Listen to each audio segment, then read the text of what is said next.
And we are Lizav Nezal. Welcome to the Instant Classic Wrestling Podcast, the only podcast that is always an instant classic, except like the third Tuesday in February. Sometimes it's not a classic then, but like then it's a super classic. So, it makes it even better. But we're not talking about February. We're talking about October, and we're going back to the 90s, the end of the 90s, 1999, though that 90s, that one, the one that was at the end of the 90s, that ended the 90s with our retro reviews that we're actually officially going to start now. I know we've talked about it so many times and then didn't do it, but we're doing it now. We do a lot of things when we set our minds to doing those things. Yeah, like 3 months after. So basically what we're going to do is every month we are going to, depending on what pay-per-views WWE is having, so this month was No Mercy and Hell in a Cell. So DJ picked his favorite No Mercy, and I picked my favorite No Mercy. We're going to review those two, and then we're going to do the same thing with Hell in a Cell. So we kind of, and then obviously when it's a big 4-month like Survivor Series, we're gonna fight over which one is the best, or pick two. I don't know. We'll figure that out when we get to it. But we're starting off with my No Mercy because it came first, because it's better than his, because his sucks. Terrible. No, it didn't. It didn't. Technically, it's just how the years play out. The years play out like that. Like the 9 is before the 1. No, wait. Shut up. the 1999 is before the 2000 and the 1. Not when you think about it. The 9 is not before the 1. It's not. It's not how it works. Unless you count like backwards, and then. I mean, I'm trying to explain. It's not working, but you. So technically, mine is better because mine came before yours because the 9 is greater than the 1. That's how. I mean, wait. No. Shut up. I keep getting confused. Oh my own logic. Shut up. Anyway, in this one, we're talking about No Mercy 1999, which was the first ever No Mercy pay-per-view. Number 1, SmackDown announcer. No, it wasn't the number 1 SmackDown. Was Funaki on the show? No, I missed it. Pre-show match? It was. I wanted him to be on the show, but they didn't book him. But anyway, let's get into the review. So, I did love the opening video package featuring the Triple H Austin feud. I thought that they did that really well. The whole night was kind of focused around that feud that had been building up the previous few months. And I just like how they did this video package. Usually, the one thing WWE does really well is when they have a new pay-per-view, they hype it up really well and they do good video packages to promote it. For that 1 year. That the pay-per-view might suck, but Fastlane. But they do good with the video package to get you excited. Any thoughts on the opening video package? This man and hating Fastlane. It's not even that bad of a concept. It makes sense. Throw the road to WrestleMania. The road is fast and it's a lane to whatever. Yeah, I did. I enjoyed the video package. I thought it was, it was a nice video package, and it makes you kind of, and with No Mercy just passing as well, it makes you kind of remember how they kind of mixed in the No Mercy part with the matches, and sometimes it was just kind of hard to. It's just been hard to do that with and we'll probably see it with Hell in a Cell, when we do those. But it's just hard to do it when it's it's very easy to just sit there and say Triple H has no mercy for Stone Cold, and they there's an anything goes match tonight to show that no mercy or whatever throughout through the video package, tell that story. But it's kind of hard to just be like Triple H. He really doesn't like Stone Cold. So we're going to put him in a cage and surround that cage with the ring. Surround the ring with – shut up. Surround the ring with the cage. It's kind of hard. I feel like it's hard to tell the story when the match type is in the pay-per-view name than it is for a No Mercy or a Vengeance or insert random Backlash pay-per-view here. I just I feel like it's just so much easier to tell that story through the video package than it is to be like, yeah, this is Hell in a Cell. All right, bye. You know, like. But yeah, I like the video package overall. You know. Can you explain that again? Because I don't know what the hell you put the ring outside of the cage. It's a new match type. I think that you try it. You put the ring outside the cage. I think you need to try it. You don't do anything with the cage. You just leave it outside. It's kind of like was it last night we were talking about how WWE will probably not even have the women's Hell in a Cell match. I just put the cage outside the ring. It's like that. It's the same thing. It's the same premise. Yeah. Amy says hi, by the way, to you, not to. Well, I mean, I'm sure she says hi to whoever's watching, but like. She specifically said Amy. It to today. Hey, but Amy, you didn't text me though. What? Not this. It's like she can hear me though. It's not like she can hear me. You didn't text me though. Quote those words, bruh. He said, don't quote those words. But he said you ain't text him though. It's though THO. Make sure you get the spelling right. That's I spelled it DOE, like dough. Even better. Yeah, dough. I was thinking DOUGH. That's where I was going. Yeah. What? Oh, I like pizza dough. Yeah. I tried to say the word two. Or I put an M. There's not an M. Some people say DOOR. Dough. I'm going out the dough. Shut up. People say these words. People say these words. I know it. I know people say it. Shut up. Continue with the show. Moving on. We got Godfather versus Midian. This match was set up after the two had a match on Sunday Night Heat where Viscera got involved. Back when Sunday Night Heat was before the pay-per-views, and they didn't have a stupid pre-show. They just had Sunday Night Heat, and they need to bring that back because I hate the pre-show. Anyway, it was a bit slow of a match, but you know, I did like the interference from Viscera on the outside. Just kind of built up the heel gimmick of the Ministry of Darkness at the time. Godfather with the win with the Ho Train. It was a move. It was the Ho Train. It was Ho in the corner. Yeah. It was kind of a random last minute match, but I liked it. Anytime you got to see kind of these mid card guys get a spot on the pay-per-view was always a good thing. Thoughts on the match? Yeah, I enjoyed it. I was excited because I got to see Viscera, who I've always loved, even though he looked real scary in the Ministry of Darkness days. He looked real scary. Shouldn't have been looking like that. I don't know what the white thing he had on his head was. I don't know if they call that hair or what they call that, but they need to do something. That's called hair. It goes out of your head. They need to not do that to that man. But I love the Godfather, man. Watching this pay-per-view just in general brought back so many memories. I almost said ministries. So many memories. With Viscera, Godfather, the New Age Outlaws is always fun. Even I marked out for Crash Holly too. So like there was so much marking out in this pay-per-view. But I just enjoyed the match. I just thought it was a fun match, kind of nostalgic type of a match. Especially with the Godfather with the what is called on WWE 2K16. I'm not sure if it's on 17. It better be because I wanted my moveset.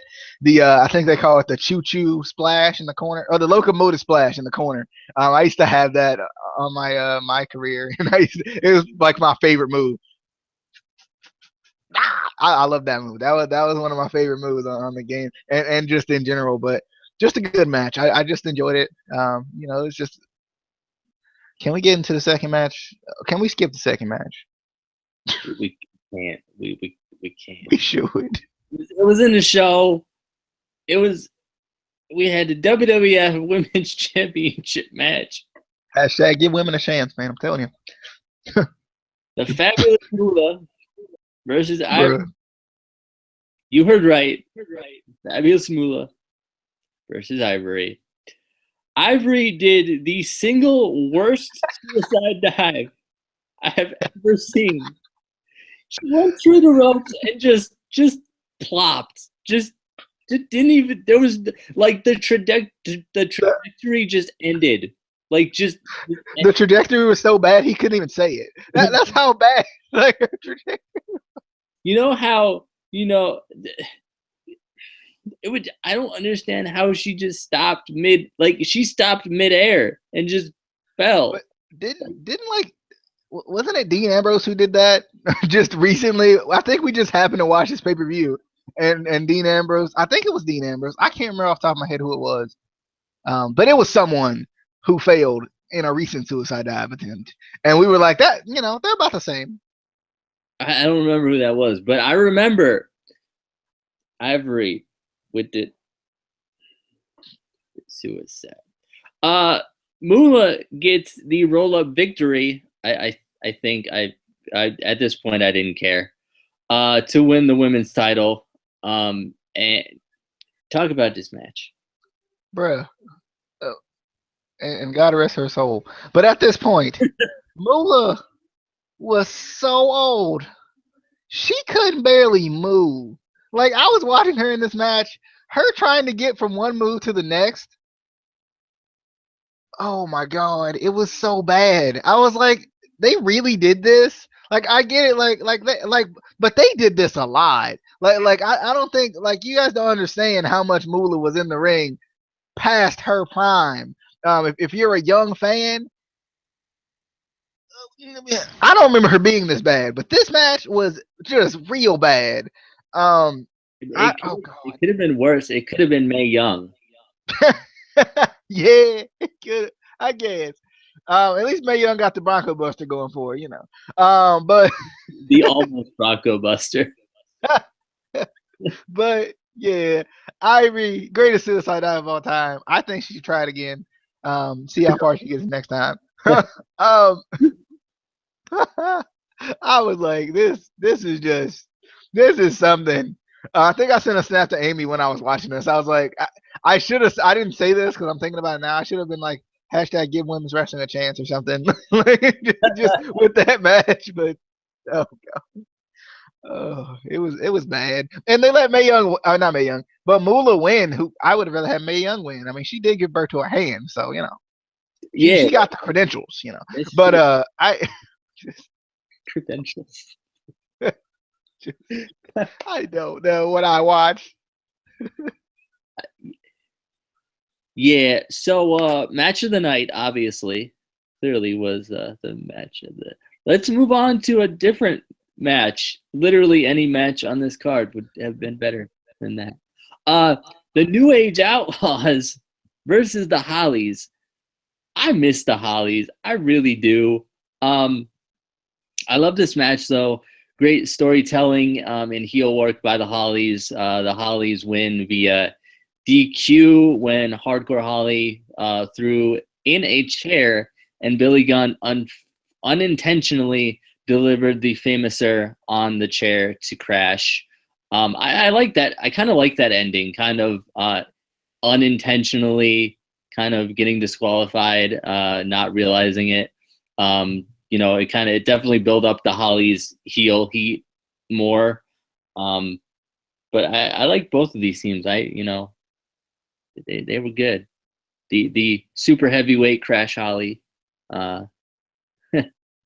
Thoughts on the match? Oh man, when down.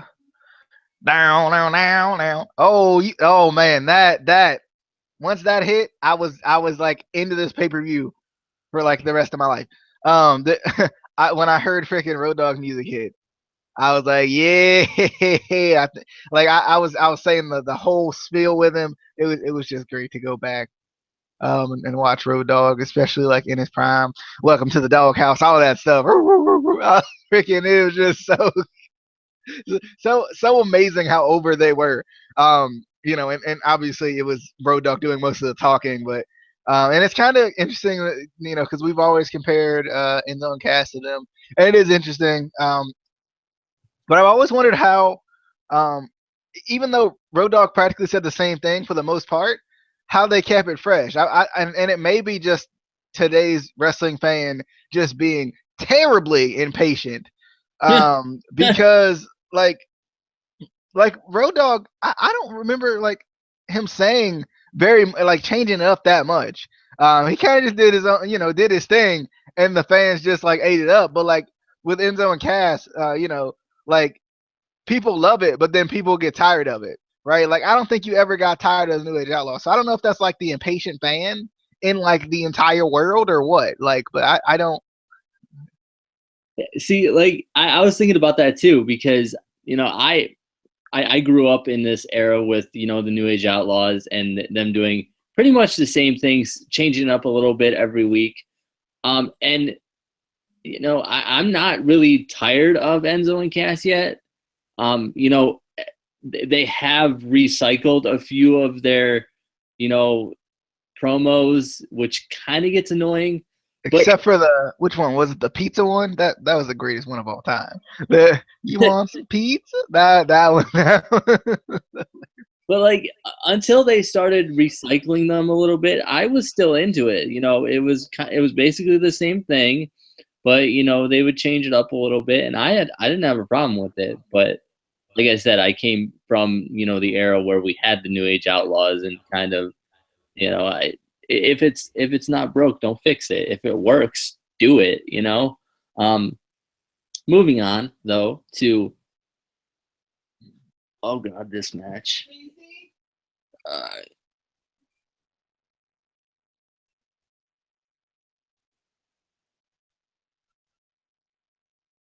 Awkward silence. Awkward.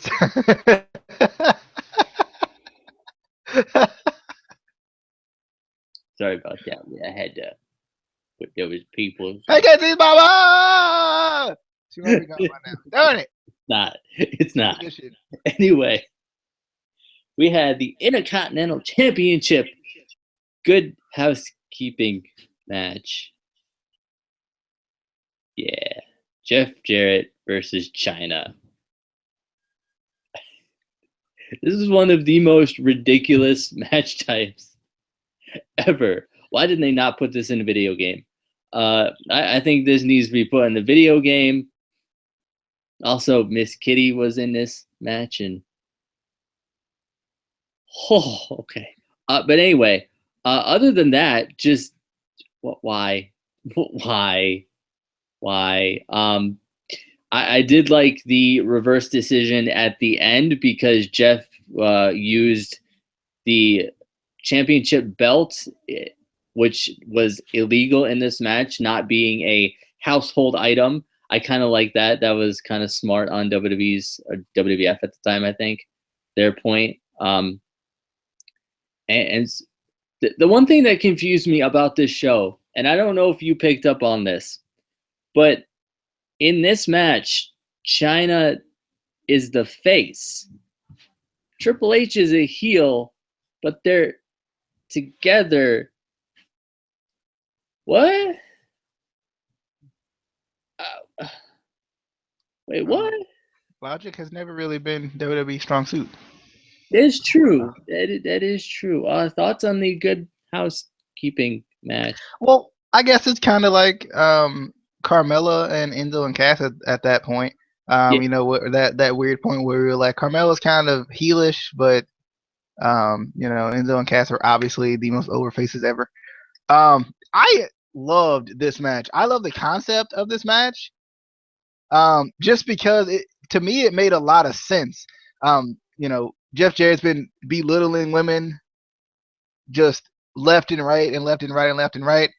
And to kind of have a Good Housekeeping match was kind of like the last. I mean, he's a champion. It was kind of like the last, like, got him to like women. But it was hilarious. It was just the greatest match of all time. It was just a fun match, though. It just was. It was just a really fun match. There were a lot of different stuff being used. I guess they weren't necessarily really weapons. They were used as weapons, but they weren't necessarily really weapons. I like how he brought up the kitchen sink. I thought that was hilarious. because they always talk about anything but the kitchen sink, and then he brought out the kitchen sink. I just thought that was hilarious. But yeah, like, and even the video package that built this up, like, it puts you like right there with the feud, like how much he's been like belittling women and everything. Even Miss Kitty's been belittling her. And I just I just cracked up so much at this match. And like, it was one of those things where they used so much. They used so many different things. I can't say weapons because technically they weren't really weapons, but they used so many different things that were like household like items, which was so funny. And then when Jeff Jarrett used the belt, I thought I was like I was like, I like how they did that, because a lot of times I don't think they would pay that much attention to detail today. Like they just wouldn't. It just wouldn't. It would just be something they would just kind of look over. Oh, it's no DQ, so yep, he wins. So I like that they kind of paid attention to that. But this was just it was a good match, but it was also hilarious. It was freaking hilarious. But yeah, I liked it. All right. China gets the wins. That doesn't work that way. It's the fans get the wins. Oh, I tried. But anyway, we got the British Bulldog versus The Rock. I honestly don't remember this feud at all growing up. I mean, I just, for some reason, this wasn't, I don't know. I never really remembered this feud. So I kind of couldn't really get into the feud that much, but the match wasn't that bad. I don't think it was the best match. But thoughts on the match? Yeah, it was okay. But I like, and for the most part, they just did a good job with this. But I like that there was actually something to this. I was kind of upset that we didn't get to see the Rock and Sock Connection like as a unit, as a tag team, being that they were the tag team champions.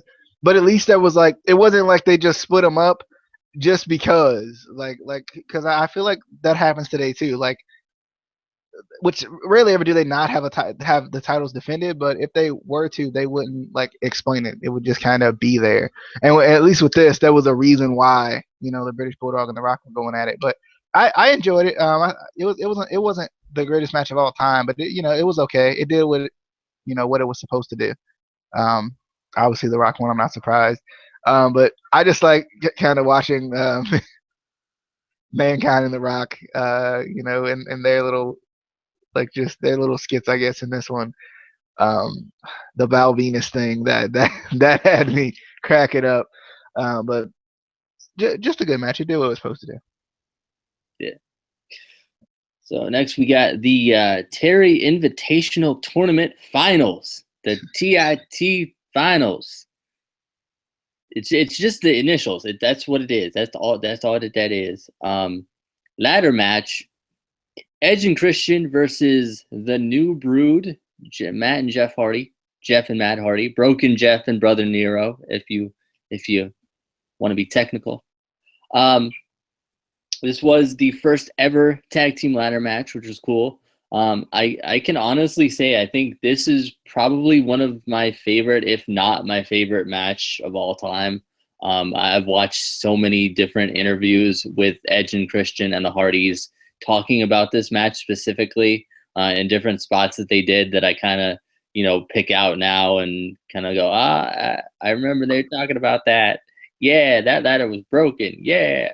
And then JR said Edge is going up there to grab that sack, and bruh, you need to pick your words better. That's about right. That's the attitude era in a nutshell. But the Hardys win. I think this was like the only ladder match that they ever won. It was always Edge and Christian or the Dudleys. Poor Hardys never won. So they won the managerial services of Terry Reynolds. I'm sure it's just scheduling, their bookings and stuff like that, and all the paperwork and stuff that Jerry Lawler was trying to get other things in your mind. No, it was specifically business, and that's all that was. Thoughts on the TIT ladder match? Freaking Jerry Lawler was hilarious in the Attitude Era, in the worst way possible, but he was hilarious. Just his jokes were so bad, but they were so funny.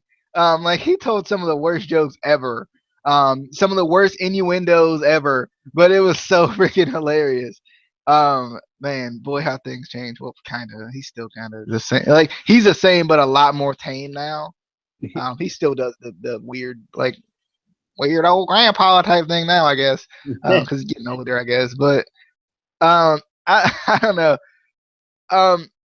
This is just a good match. I enjoyed it. Kind of that first ever tag team ladder match. It was pretty cool. It was cool just going back and watch this match because for some reason I feel like this match gets lost a little bit and because of all the trios matches, all the trios ladder matches that they had, the trios TLCs and whatnot. I think this one gets lost just because it was kind of them too. Because you always think of the three, you don't necessarily think of just the Hardys and Edge and Christian, unless obviously WWE brings back two of the three, and they're like, we can't talk about the other ones.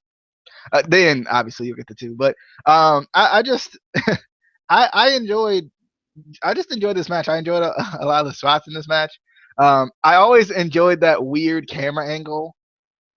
There's a suicide cam or whatever they call it. There's that weird camera angle, JR. That King used to say from the top of it was like a camera position, like where the titles were hanging or whatever. That was always a crazy angle.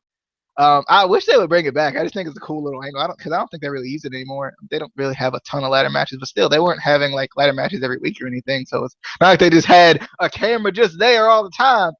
But I wish they would bring that camera angle back because I do think that's a cool camera angle, and it kind of shows the realism of what's going on, how far they fall and whatnot, in these ladder matches. But just a great match. I enjoyed it. I think they would. Unfortunately, they can't afford it, with having spent money on the turnbuckle cameras that they don't use.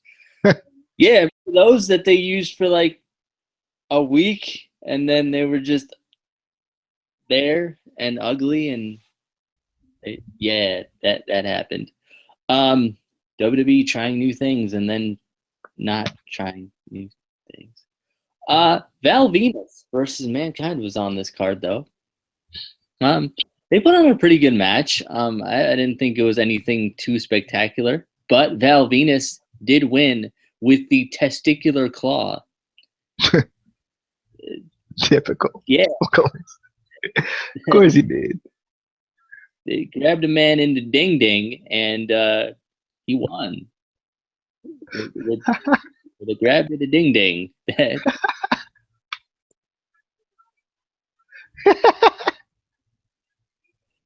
Talk about this match because I need to stop getting the thought of a man grabbing Mick Foley's ding ding out of my head because that is. Oh God. This match I like this match. The only thing I was upset about was that it wasn't the usual Val Venis. He was kind of heel, extremely heel quiet Val Venis instead of hello. That's the Val Venis. Just freaking makes me laugh so much. Freaking once again, Jerry Lawler on commentary was cracking me up. Apparently Val Venis took Mr. Rocco. If you don't know, Mankind's version of Mr. Rocco, but with the Rock's face. And God, and he had it in his trunks, obviously, because that's where, if you're a wrestler, that's probably where you hide stuff. And Mankind just go straight in the trunks. Jerry Lawler's like, oh no, what is he trying to get in there? And obviously JR's like, I think he's trying to get Mr. Rocco back, which is just bad within itself when you think about it. I think he's trying to get Mr. Rocco back. And Jerry Lawler's like, No, I think he's going for the big Balboski. And I was done. I was done. I couldn't take it anymore.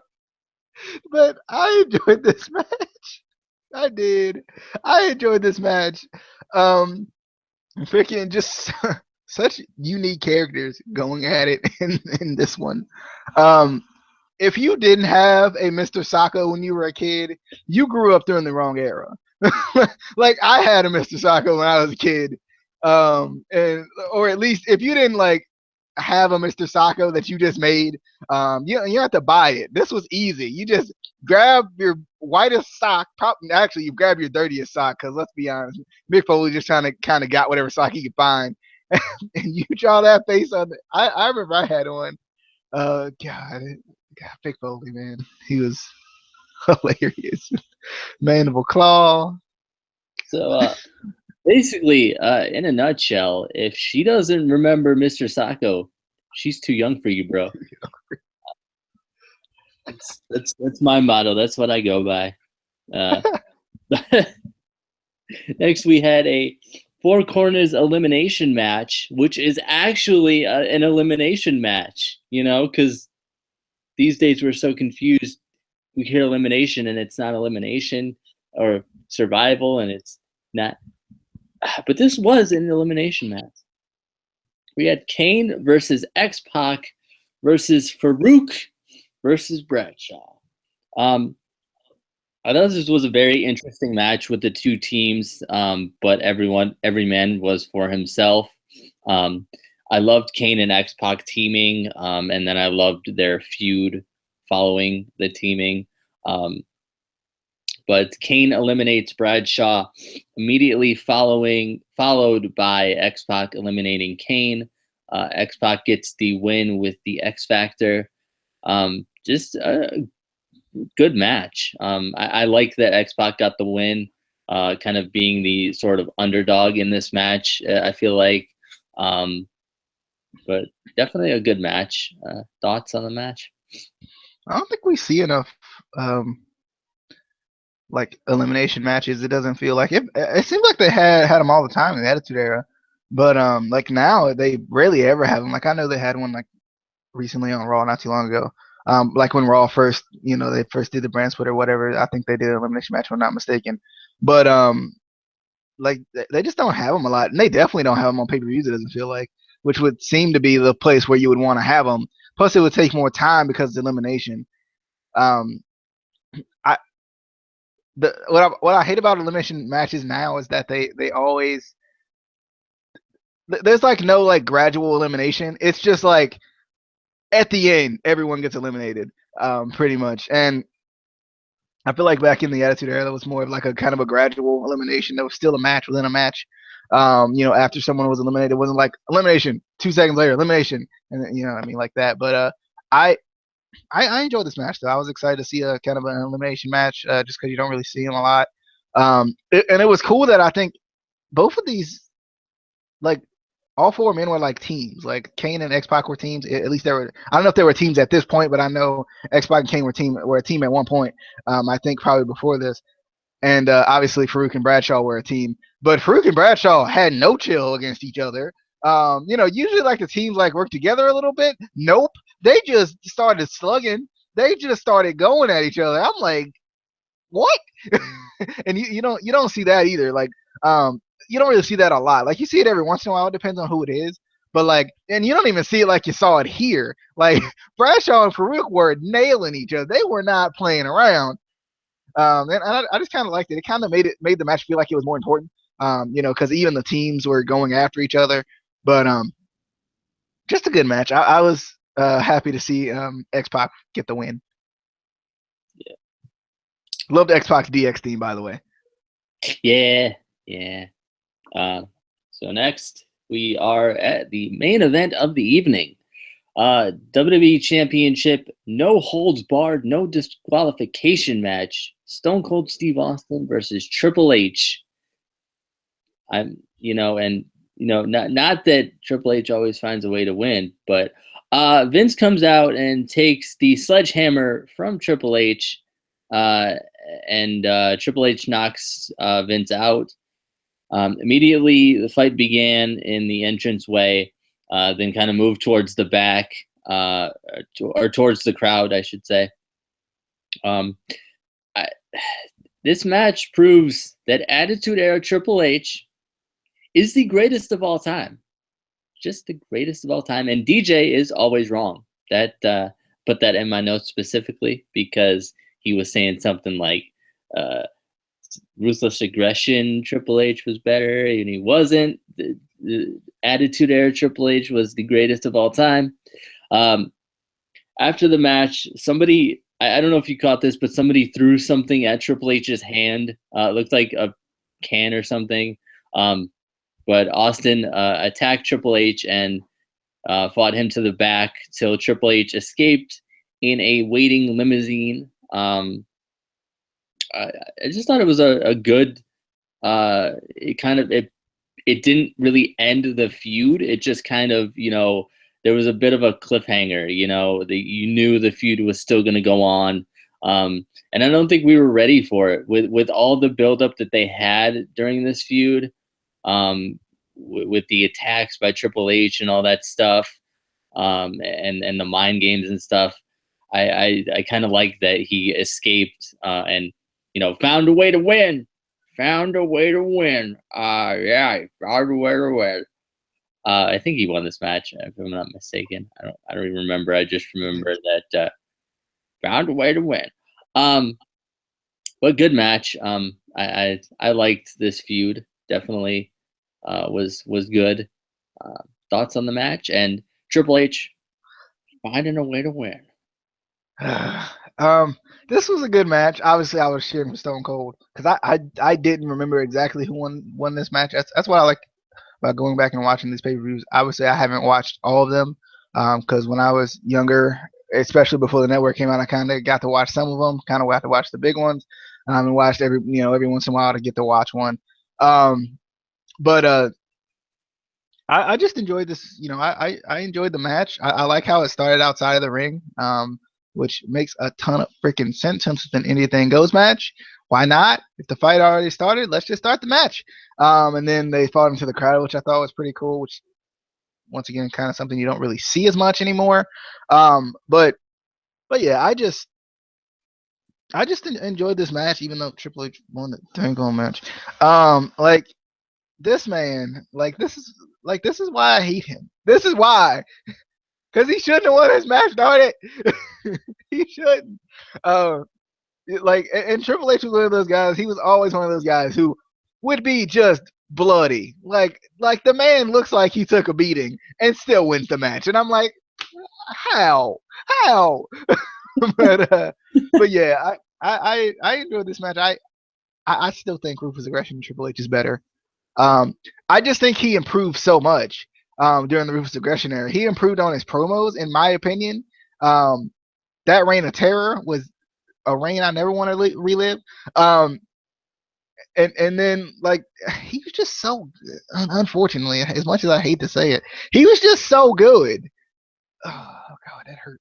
Oh God, that hurt a lot. Oh God, I'm gonna be sick. But he was just good during the Ruthless Aggression era. And in my opinion, because when I think of the Attitude Era, I think of Rock and Austin more than anything. But when I think of the Ruthless Aggression Era, I think of Triple H. And that's why I think he had a better Ruthless Aggression Era than he did Attitude Era, because he was kind of the face. Oh God.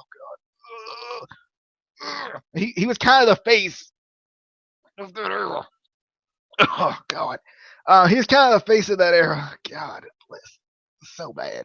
But yeah, he was kind of the face of that era, though. He was kind of the face of the Ruthless Aggression era. I'm sure we'll probably have this full-fledged debate whenever he retires. So never. But yeah, I hate Triple H. I still hate this man. He still finds a way to win. He beat Brock Lesnar when Brock Lesnar was supposed to be just demolishing it. Bruh. I mean, but look at all that Triple H has done. He's pretty much the greatest of all time. I mean, member of the Clique, co-creator of DX, the greatest superstar of the Attitude Era. You know, he was pretty much. I'd rather say John Cena is the greatest of all time than Triple H. That's how much I hate Triple H. And I don't even hate Cena, but I'm just saying. Just saying. Triple H is the greatest of all time. He married the boss's daughter. He is the greatest of all time. That's the only reason. That's the only reason, darn it. He should have been terrorizing forever. He married her because Vince knew that he was the greatest of all time. So he said, yes, you can marry my daughter. That's what happened. But anyway, that was our review of No Mercy 1999. I thought it was a good show. I liked it. Next, we will be jumping into, in the next video, not immediately right now, but like the next one, which will be in a couple minutes. But, you know, we will be going to 2001. Which I guess was an okay year for. It was probably better. Not that I've watched it yet. I'm just saying, it was probably better though. Cause no, the reason I haven't watched it yet is because we said we were gonna do it tomorrow, so I didn't watch it today. That's what happened, and that's kind of the thing that happened there. I thought because No Mercies today. No, we said we're gonna do one tomorrow and one the next day, or one today and one tomorrow, but we didn't do one today, which was yesterday. So, okay. It's our fault. Tomorrow we will have No Mercy 2001. If somebody watches it, probably not. You know what? I'm just giving them a chance to watch it. We don't want to throw it at them too quick. They got to go watch it themselves so they can know. Okay. So they can understand. I'm helping out. You know, I'm helping the cause. I'm helping the cause. The hand motions are the reason that you understand the words. All right. So with that, follow us on Twitter, ICW_podcast, and we will see you on the flippity dippity. Oh yeah, which was going to be soon, but then it's not because somebody. Well, we got NXT tonight too. Show. After I watch it. Well, not that I watched it because. Okay. We will see you then.